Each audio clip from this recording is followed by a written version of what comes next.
Deep in the jungles of Vietnam, soldiers from both sides battled heat exhaustion and each other for nearly 20 long years. But the key to communist victory wasn't weapons or stamina, it was a dirt road. The Ho Chi Minh Trail, winding through Vietnam, Laos and Cambodia, started as a simple network of dirt roads and blossomed into the centrepiece of the winning North Vietnamese strategy during the Vietnam War, supplying weapons, troops and psychological support to the south. The trail was a network of tracks, dirt roads and river crossings that threaded west out of North Vietnam and south along the Truong Son mountain range between Vietnam and Laos. The journey to the south originally took 6 months, but with engineering and ingenuity, the Vietnamese expanded and improved the trail. Towards the end of the war, as the main routes detoured through Laos, it only took 1 week. Here is how it happened. In 1959, as relations deteriorated between the North and the South, a system of trails was constructed in order to infiltrate soldiers, weapons and supplies into South Vietnam. The first troops moved in single file along routes used by local ethnic groups, and broken tree branches at dusty crossroads were often all that indicated the direction. Initially, most of the communist cadres who came down the trail were Southerners by birth who had trained in North Vietnam. They dressed like civilian peasants in black silk pyjamas with a checkered scarf.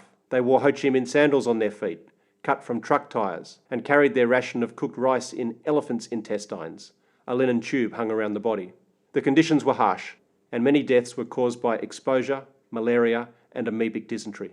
Getting lost, starving to death, and the possibility of attacks by wild tigers or bears were constant threats. Meals were invariably just rice and salt, and it was easy to run out. Fear, boredom, and homesickness were the dominant emotions, and soldiers occupied their spare time by writing letters, drawing sketches, and drinking and smoking with local villagers. The first troops down the trail did not engage in much fighting, and after an exhausting 6-month trip, arriving in the south was a real highlight, often celebrated by bursting into song. By 1965, the trip down the trail could be made by truck. Thousands of trucks, supplied by China and Russia, took up the task amidst ferocious B-52 bombing, and truck drivers became known as pilots of the ground. As the traffic down the trail increased, so did the US bombing. They drove at night or in the early morning to avoid airstrikes, and watchmen were ready to warn drivers of enemy aircraft.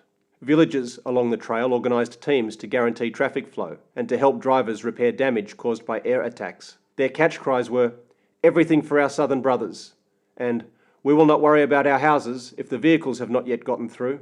Some families donated their doors and wooden beds to repair roads. Vietnamese forces even used deception to get US aircraft to bomb mountainsides in order to make gravel for use in building and maintaining roads. The all-pervading red dust seeped into every nook and cranny. The Ho Chi Minh Trail had a profound impact on the Vietnam War, and it was the key to Hanoi's success. North Vietnamese victory was not determined by the battlefields, but by the trail, which was the political, strategic and economic linchpin. Americans recognised its achievement, calling the trail one of the great achievements of military engineering of the 20th century. The trail is a testimony to the strength of will of the Vietnamese people, and the men and women who use the trail have become folk heroes.